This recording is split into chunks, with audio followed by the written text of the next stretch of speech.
తెలుగు రాష్ట్రాల్లో అంటే అటు తెలంగాణ ఇటు ఆంధ్రప్రదేశ్ ఒకప్పుడు ఉమ్మడి రాష్ట్రం, ఇప్పుడు రెండుగా ఉన్నటువంటి రెండు రాష్ట్రాల్లో చంద్రబాబు నాయుడు గారు ఆయన చేస్తున్నటువంటి రాజకీయాలు చూస్తుంటే దేశ ప్రజలు నివ్వెరపోతున్నారు. చంద్రబాబు నాయుడు గారు కాంగ్రెస్ పార్టీతో హాట్ లైన్లో ఉంటారు, బీజేపీతోనేమో పొత్తుగట్టి ఉంటారు. మనసులోనేమో మోసం, ముసుగులోనేమో కాంగ్రెసు, ప్రస్తుతానికి బహిరంగంగా భారతీయ జనతా పార్టీ. అద్భుతమైనటువంటి ఒక విచిత్రమైనటువంటి మోసపూరితమైనటువంటి నాటకం ఆడుతున్నారు నారా చంద్రబాబు నాయుడు గారు. తెర ముందు బీజేపీతో ఉంటారు, తెర వెనుకేమో కాంగ్రెస్ పార్టీతో ఉంటారు. ఇది చంద్రబాబు నాయుడు గారి గేమ్ ప్లాన్. చంద్రబాబు నాయుడు గారికి బీజేపీ అనేది ఒక అవసరార్థం ఉన్నటువంటి రాజకీయ పార్టీగా వాడుకునేటటువంటి పరిస్థితి చేస్తున్నారు. నిన్న చాలా విచిత్రం, హైదరాబాద్లో మనకు ఒకప్పుడు ఉమ్మడి రాజధాని, నందమూరి తారక రామారావు గారు కూడా హైదరాబాద్ రాజధానిగా ఉన్నటువంటి ప్రాంతాన్ని, మన ప్రాంతాన్ని ముఖ్యమంత్రిగా చేసినటువంటి వ్యక్తి. ఆయన విగ్రహాన్ని ఆవిష్కరించారు. ఎవరు ఆవిష్కరించారు? కాంగ్రెస్ పార్టీ ముఖ్యమంత్రి గారు ఆవిష్కరించారు. ఆవిష్కరించకూడదని కాదు నా ఉద్దేశం, కాంగ్రెస్ పార్టీ ముఖ్యమంత్రి గారు వెళ్లి ఆవిష్కరించారు. కాంగ్రెస్ పార్టీకి వ్యతిరేకంగా పెట్టినటువంటి రాజకీయ పార్టీ అని ఎన్టీ రామారావు గారు చెప్పారు. నిన్న మహానాడులో కూడా చంద్రబాబు నాయుడు గారు దాన్ని ఓదరగొట్టారు. ఇవాళ రేవంత్ రెడ్డి గారు వెళ్ళి దాన్ని ఓపెన్ చేస్తే అద్భుతమైన మాటలు చెబితే తెలుగుదేశం జెండాలు పుచ్చుకుని అందరూ స్వాగతం పలికారు.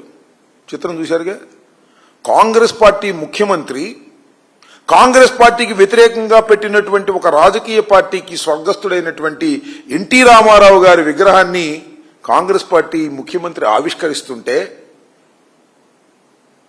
తెలుగుదేశం జెండాలు పుచ్చుకుని వెళ్ళి ఆహ్వానం పలికారు. చంద్రబాబు నాయుడు గారు మాత్రం హాట్ గా మన ఈయనతో మాట్లాడుతూ ఉంటాడు రేవంత్ రెడ్డి గారితో. మీకు గుర్తుందో లేదో, చంద్రబాబు నాయుడు గారు ముఖ్యమంత్రి అయిన తర్వాత హైదరాబాద్లో ఒక మీటింగ్ పెట్టారు చంద్రబాబు నాయుడు గారు, రేవంత్ రెడ్డి గారు. ఏమిటయ్యా మీటింగ్ అంటే, విభజన సమస్యల పరిష్కారం కోసం ఒక మీటింగ్ పెట్టారు. గుర్తుందా మీకు?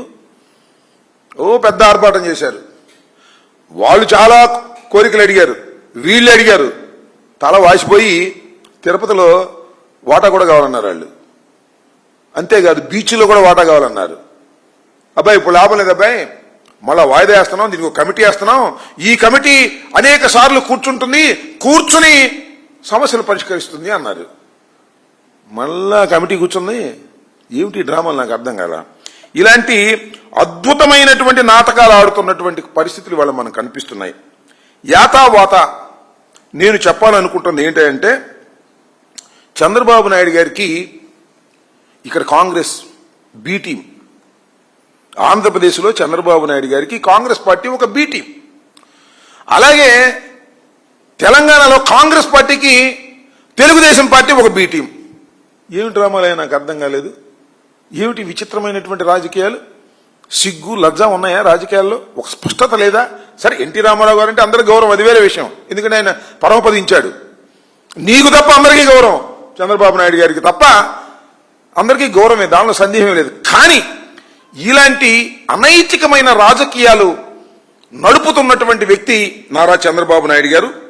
ప్రతిసారి ఇది ఇలాగే జరుగుతోంది. అవసరం వచ్చినప్పుడల్లా కాంగ్రెస్ పార్టీ మీద లవ్ అండ్ ఎఫెక్షన్ చూపిస్తాడు. మనం చూశారు కదా, తెలంగాణలో కాంగ్రెస్ పార్టీతో కలిసిపోయాడు, ఎన్నికల ప్రచారానికి వెళ్ళాడు, తుక్కుగా ఓడగొట్టారు, అది వేరే అంశం. ఎప్పుడు ఏ పార్టీతో కలుస్తాడో చంద్రబాబు నాయుడు గారి రాజకీయం ఎవ్వరికీ తెలియనటువంటి రాజకీయం, మోసపూరితమైనటువంటి రాజకీయం. అలాంటి మోసపూరితమైన రాజకీయాలు ఇవాళ చంద్రబాబు నాయుడు గారు చేస్తున్నారు. ఆల్రెడీ ఈ విషయం భారతీయ జనతా పార్టీ కూడా తెలిసి ఉంటుంది. వాళ్ళు మేధావులే, భారతదేశాన్ని పరిపాలిస్తున్నారు కదా 3 సార్లు నుంచి, వాళ్ళకి తెలిసే ఉంటుంది. ఈ మధ్యన చంద్రబాబు నాయుడు అసలు బీజేపీకి సీటే లేదన్నాడు, పార్లమెంట్ సీటు. అంటే అర్థమవుతుంది, కూటమిలో చంద్రబాబు నాయుడు గారు చేస్తున్నటువంటి సిగ్గుమాలిన అనైతికమైన రాజకీయాలను భారతీయ జనతా పార్టీ కూడా కనిపెడుతుంది. వాళ్ళు కూడా ఆలోచన చేస్తున్నారు అనేటువంటి భావన సర్వత్రా అనుకుంటున్నారు.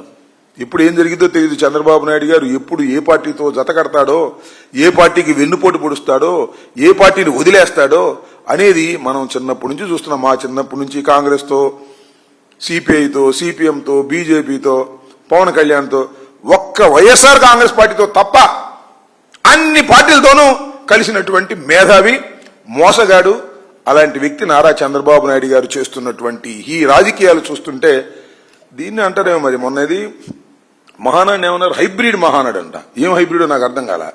ఇది హైబ్రిడ్ రాజకీయాలు. బీజేపీ, కాంగ్రెస్ ఆ రెండింటికి పడదు, రెండు ప్రత్యర్థి పార్టీలు. కానీ చంద్రబాబు నాయుడు గారు రెండింటిని మేనేజ్ చేస్తాడు. This is hybrid. అద్భుతమైనటువంటి హైబ్రిడ్ రాజకీయాలు నారా చంద్రబాబు నాయుడు గారు చేస్తున్నారని చెప్పడానికి ఇంతకన్నా పచ్చి ఉదాహరణలు ఏమైనా ఉంటాయా నేను అడుగుతా ఉన్నా. రేవంత్ రెడ్డి గారు మామూలుగా పొగళ్ళ, ఇందిరాగాంధీని, ఎన్టీ రామారావు గారు ఈ రెండు ఆశయాల మీద నడుస్తున్నాడు కాంగ్రెస్ పార్టీ. ఇది ఉంపదేక చంద్రబాబు ఆశయాలతో పాటు కూడా నడుస్తుంది కాంగ్రెస్ పార్టీ అని ఇంకా చెప్పలా పొరపాటుని. ఇలాంటి దౌర్భాగ్యమైనటువంటి రాజకీయాలు, అనైతికమైన రాజకీయాలు నారా చంద్రబాబు నాయుడు గారు పదే పదే ఆడుతా ఉన్నాడు. ఇంకపోతే మహానాడు 2 రోజుల పాటు జరిగింది. చాలా అద్భుతంగా జరిగిందని చెప్తున్నారు. ఎవరు? ఆంధ్రజ్యోతి, ఈనాడు, వాళ్ళకు ఉన్నటువంటి TV5 ఇవి అద్భుతంగా జరిగింది, ఫుల్ సక్సెస్. ఇవాళ మీరు పేపర్లు చూడండి, మహానాడు సక్సెస్ అని ఫ్రంట్ పేజీలు వేసుకుంటున్నారు. ఎందుకు వేసుకోవాలి అసలు నాకు అర్థం కాల. సెక్స్ అయితే అసలు వేసుకోవాల్సిన అవసరంలా, సక్సెస్ కాలేదన్నమాట. చూస్తున్నా నేను వాట్సాప్లోను, అక్కడ ఇక్కడ యూట్యూబ్లోను. ఏమండి మాకు చీరలు ఇస్తామని తీసుకెళ్లారు, చీరలు ఎగ్గొట్టారండి నేను ఒక ఆమె. మాకు డబ్బులు ఇస్తామన్నారు, డబ్బులు ఎగ్గొట్టారండి ఒక ఆమె. అంటే చీరలకి డబ్బులు ఇచ్చి, చీరలు ఇచ్చి మహానాడుకు తీసుకువెళ్లవలసినటువంటి పరిస్థితి 2 సంవత్సరాల తర్వాత మీకు కలిగింది అంటే ఎంతగా మీ పార్టీ రేటింగ్ పడిపోతుందో అర్థం చేసుకోండి. ఎవరైనా ఒక ప్లీనరీ పెట్టారంటే ఏమనుకుంటారు? చేసినటువంటి హామీలను నెరవేర్చాం, కొత్త హామీలు ఇస్తున్నాం లేదా కొత్త వరం ఇస్తున్నాం అని అనుకుంటారు.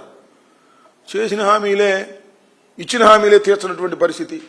నిరుద్యోగ భృతి సంగతి లేదు, మహిళలకు ఇచ్చే డబ్బులు లేవు, సూపర్ 6లో సగం లేవు.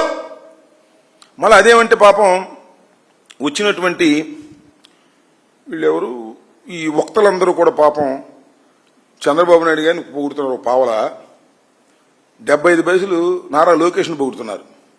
మామూలు పొగడ్తలు కాదు, అసలు పొంతం లేని పొగడ్తలన్నీ పొగిడి వీరుడు, సూర్యుడు, అద్భుతం, అమోఘం అని పొగుడుతా ఉన్నారు. సిగ్గుండాలి, నాకు అర్థం కాలే. చంద్రబాబు నాయుడు పొగిడారంటే అది వేరే విషయం. లోకేష్ను కూడా పొగిడేటువంటి పరిస్థితి, ఏదో ఒక విధంగా ఆయన దృష్టిలో పడాలని, లేకపోతే ఆయన కనపడరని పొగిడే కార్యక్రమం చేస్తున్నారు. అదే కనపడరని. ఈ విధంగా లేనిపోని పొగడ్తలు పొగుడుతున్నారు నారా లోకేష్ గారిని. అసలు నారా లోకేష్ గారిని అడుగుతా ఉన్నాయా, నారా లోకేష్ గారు